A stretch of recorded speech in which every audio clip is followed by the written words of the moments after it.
Good afternoon. I'm Lauren McCoy. And I'm Liz Reyes. Well, new at this hour, a new court filing accuses the mayor of New Orleans of having an extramarital affair with a former member of her security team. And the filing raises more questions about her use of taxpayer time and money following Lee Zurich's series of outside the office investigations.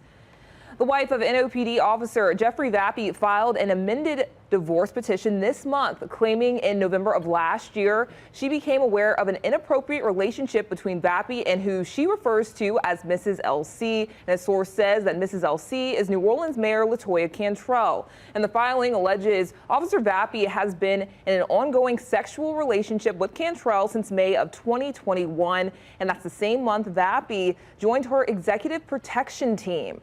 The filing goes on to claim that Cantrell and Vappy engaged in a sexual relationship and lists specific dates. Most of those dates were detailed in a series of our outside the office reports, which showed Cantrell and Vappy spending long hours during the workday at a city-owned apartment. In the filing, Vappy's wife says her husband confirmed to her that he was involved in an adulterous affair with Mrs. L.C., who again, a source confirms, is Mayor Latoya Cantrell. Vappy was removed from the mayor's security team as our series of investigative reports aired.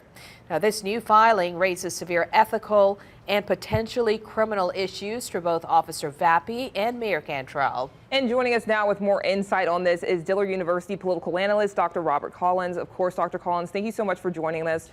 So let's talk about Officer Vappy right now. With this new information that we received today, what could this mean for him as an NOPD officer? Could there be any criminal implications?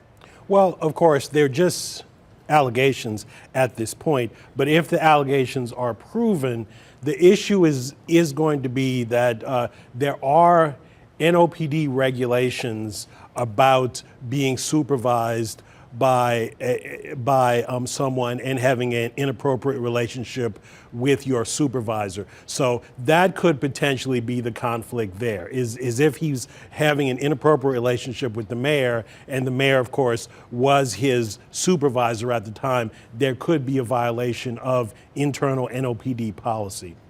And our Fox 8 sources confirming that the LC named in the divorce amendment is Mayor Latoya Cantrell. Are there ethical or potential, once again, the same question based on these claims, potential ethical or criminal implications for her? Yes, because in addition to the NOPD regulations, there are also civilian regulations within City Hall with city employees that you cannot have an inappropriate relationship with a subordinate, and again the same rules would apply. If these allegations can be proven, then there could be ethical or even legal conflicts because the mayor was in fact his supervisor. And one quick note on that, but ethically, who holds her accountable ethically?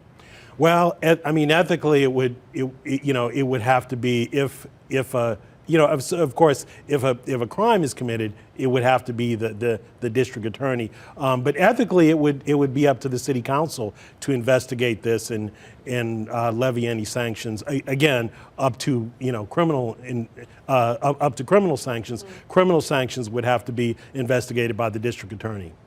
And Dr. Collins, as we know, there's still an effort to recall the mayor right now. Do you think that this adds some fuel to the fire? How do you think that this could impact this recall effort? Well, it's certainly negative publicity, so it's not going to help the mayor any. Now, some people would argue that everyone's mind is made up in the recall effort, that either you're going to sign the recall or you're not at this particular point in time. But certainly, this just continues the constant source of negative news that we see about the mayor coming out of City Hall. So it's certainly not helpful to a mayor that's fighting off a recall and trying to improve her poll numbers.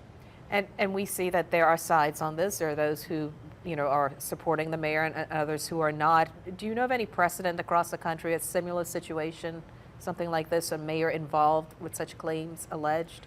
Well, we have had mayors involved with subordinates, and in those cases, generally speaking, some sort of ethical or legal sanctions were levied against them. It would depend on the nature of the infraction, and it would depend on whether or not taxpayer money was spent and things of this nature. So it has not always resulted in a mayor being removed from office, but in several cases, in fact, it has.